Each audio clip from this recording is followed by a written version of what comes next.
இவங்க ஆட போறாங்க அப்படின்னு ஒரு ப்ரீ சீடிங் மேட்ச் மாதிரி போட்டனால குரூப்ல ஃபர்ஸ்ட்ல யார் இருக்காங்களோ அவங்களாம் ஒரு குரூப்ல வந்துட்டாங்க சூப்பர் எயிட்ல. இப்ப அதுதான் இப்ப குரூப்ல செகண்ட் வந்தவன், ஒரு குரூப். மேட்ச் தோத்தவன், 2 மேட்ச் தோத்தவன்லாம் ஆமா, இப்ப கீழே இருக்கான்.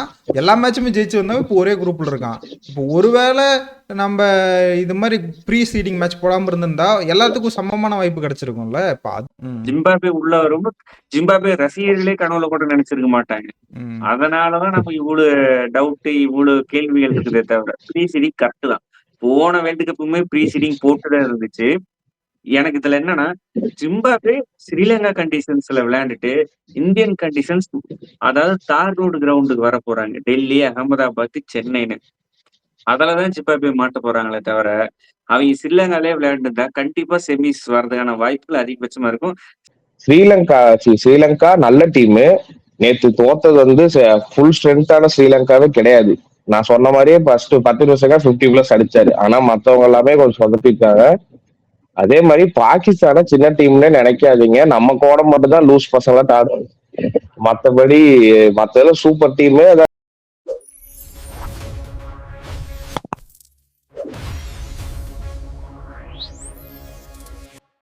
ஓகே மக்களே, ஒரு வழியா எல்லா சம்பவம் முடிஞ்சு எல்லாம் அடிதடி முடிச்சுட்டு சின்ன சண்டையை முடிச்சுட்டு பெரிய சண்டைக்கு போயிட்டு இருக்கிறானுங்க. சூப்பர் எயிட்ஸ் ஆரம்பிச்சிருச்சு.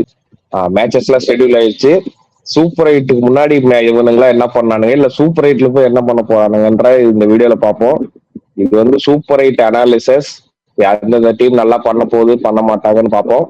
வீடியோக்குள்ள போயிடலாம். சப்ஸ்கிரைப் பண்ணாம பாத்துட்டீங்க, மறக்காம சப்ஸ்கிரைப் பண்ணி பாருங்க.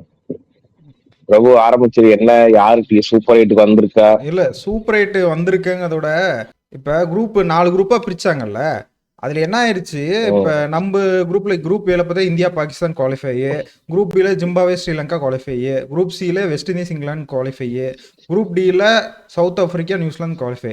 இதுல பாத்தீங்கன்னா இப்ப ப்ரீ சீடிங் முறையில இது சூப்பர் எயிட் போட்டதுனால என்ன ஆயிடுச்சு, ஃபர்ஸ்ட் இவங்க ஆட போறாங்க அப்படின்னு ஒரு ப்ரீ சீடிங் மேட்ச் மாதிரி போட்டனால குரூப்ல ஃபர்ஸ்ட்ல யார் இருக்காங்களோ அவங்களாம் ஒரு குரூப்ல வந்துட்டாங்க சூப்பர் எயிட்ல. அதுதான் இப்ப குரூப்ல செகண்ட் வந்தவன், ஒரு மேட்ச் தோத்தவன், 2 மேட்ச் தோத்தவன்லாம் இப்ப கீழே இருக்கான். எல்லா மேட்சுமே ஜெயிச்சு வந்தவன் இப்போ ஒரே குரூப்ல இருக்கான். இப்போ ஒருவேளை நம்ம இது மாதிரி ப்ரீ சீடிங் மேட்ச் போடாம இருந்திருந்தா எல்லாத்துக்கும் சமமான வாய்ப்பு கிடைச்சிருக்கும்ல. இப்ப அதுவே பாத்தீங்கன்னா இந்தியா ஒரு மேட்ச் கூட தோக்கல, ஜிம்பாப்வே ஒரு மேட்ச் கூட தோக்கல, சவுத் ஆப்பிரிக்கா ஒரு மேட்ச் கூட தோக்கல, வெஸ்ட் இண்டீஸ் ஒரு மேட்ச் கூட தோக்கல. இப்ப எல்லாம் பலம் வாய்ந்த டீம் ஒரு இதுல இருக்க மாதிரியோ இது ஒரு அன்ஃபேர் மாதிரி தெரியலையா? ரெண்டுமே தெரிஞ்சு ஒரு ஈக்குவலா தான் இருக்கு. இப்போ இல்ல நான் பவர்ஸ சொல்லல. ஜிம்பாப்வே நீ எப்படி லேட்டா எடுத்துக்குவ? ஸ்ரீலங்கா அடிச்சிருக்காங்க, ஆஸ்திரேலியா அடிச்சிருக்காங்க. அததான் சொல்றேன். ஜிம்பாப்வேமே இப்போ நீ சின்ன டீம்னு சொல்ல முடியாது. 4க்கு 4 ஜெயிச்சிருக்காங்க. இப்போ அடிச்சதெல்லாம் பெரிய டீமே அடிச்சிருக்காங்க, ஆஸ்திரேலியா ஸ்ரீலங்கா மாதிரி.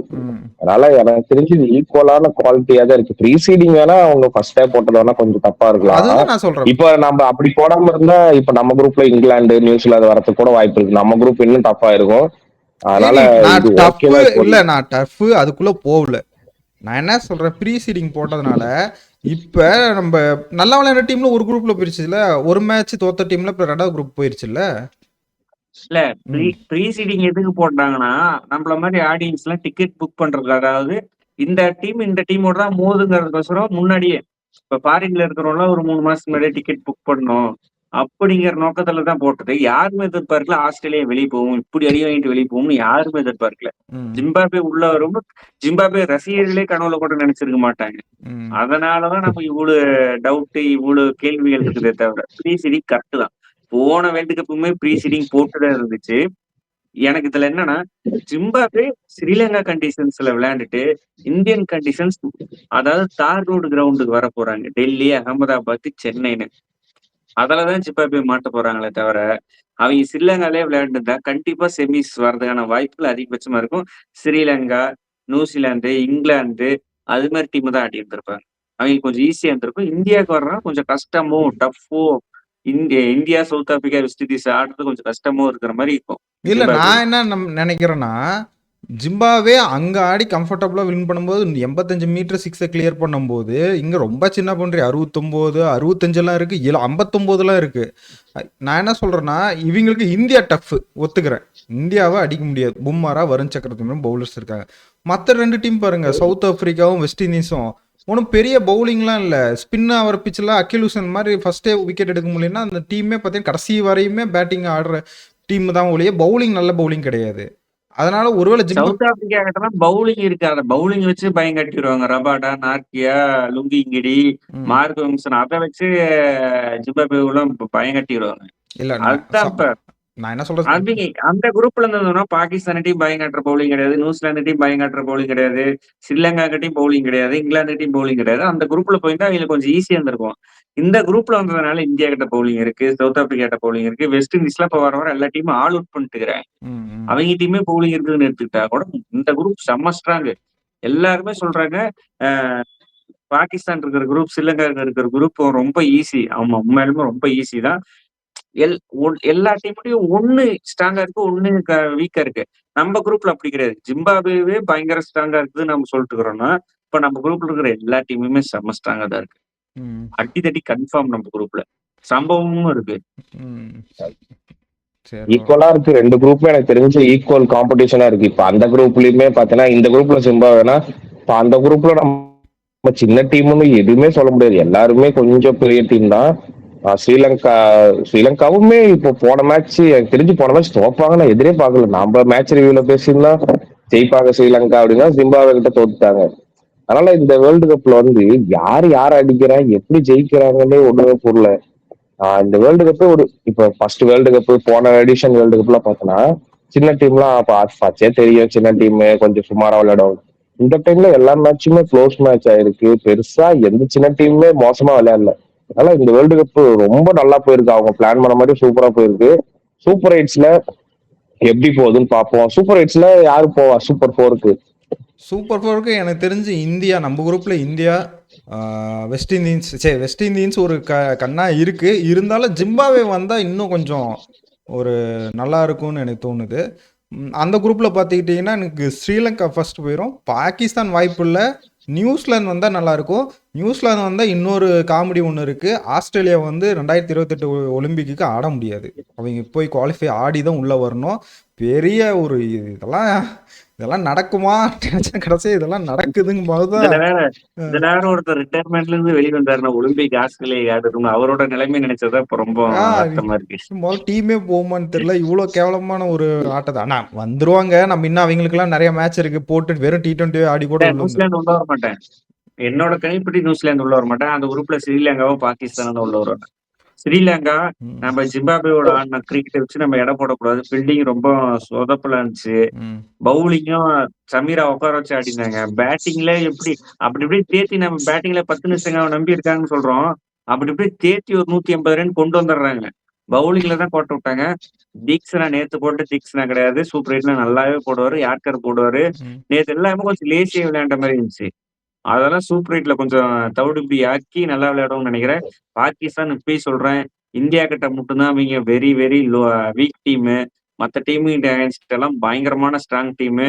அன்னைக்கு பாருங்க நபிபியாவோட பாபர் அசாம் பேட்டிங் பிளேயிங் லெவன்ல வச்சிருந்தாங்க. பேட்டிங் பக்கமே இறக்கி விடல. சதாப் கானு அதுக்கப்புறம் உஸ்மான் கான் எல்லாம் கூட இறக்கி விடுறாங்க.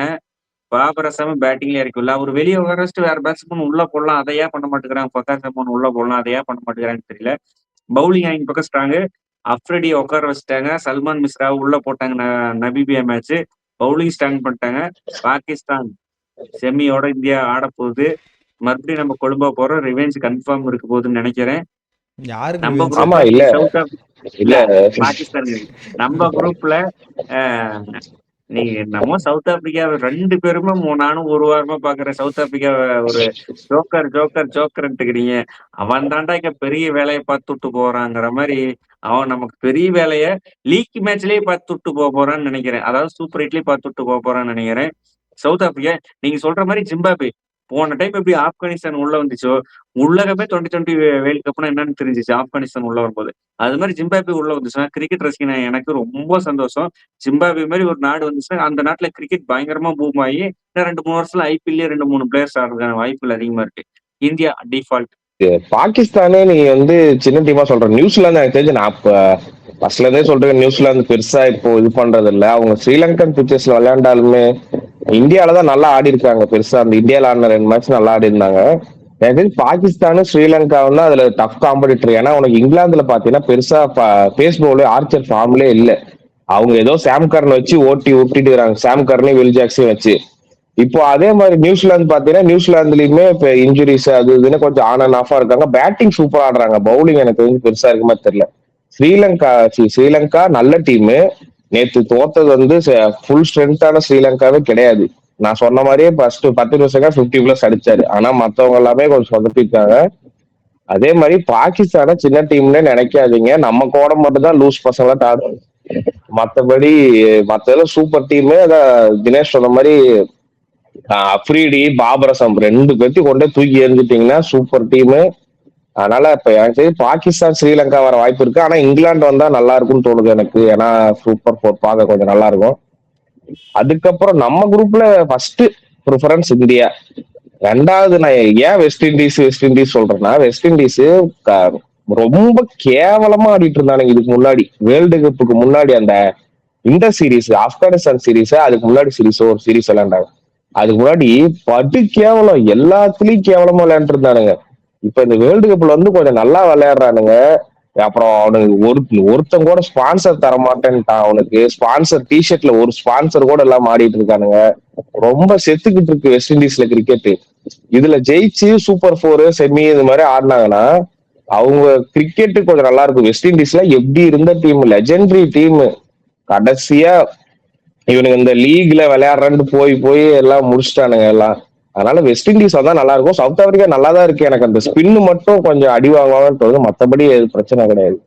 ஜிம்பாவே வந்தா நல்லா இருக்கும், ஆனா வருமான்னு தெரியல, பாப்போம். ஏன்னா இந்தியன் கண்டிஷன்ல ஆடுறாங்க. ஸ்ரீலங்கால நல்லாவே பண்ணியிருந்தாங்க. இந்தியன் கண்டிஷன்ல எப்படி ஆட போறாங்கன்னு பாக்கணும். ஏன்னா அவங்க 2-3 ஜெயிச்ச எல்லா மேட்சையும் மேக்சிமம் பவுலிங் வச்சு, இல்ல பவுலிங் வச்சு தான் ஜெயிச்சிருக்காங்கன்னு தெரியுது. ஒரு 2 மேட்ச்ல பவுலிங் வச்சு தான் ஜெயிச்சிருந்தாங்க. அதனால இந்தியால எப்படி அவங்களுக்கு பவுலிங் ஒர்க் ஆகுமே தெரியல, பாப்போம். என்ன பொறுத்த வரைக்கும் இந்தியா வெஸ்ட் இண்டீஸ் தான். அதுல ஸ்ரீலங்காவும் பாகிஸ்தான், இல்லைன்னா இங்கிலாந்து. இன்னொரு டீமையும் சேர்த்திக்கோ, எல்லா டீமையும் சொல்லிடு. பாகிஸ்தான் இங்க ஸ்ரீலங்கா வரும், இங்கிலாந்து வந்தா நல்லா இருக்கும்.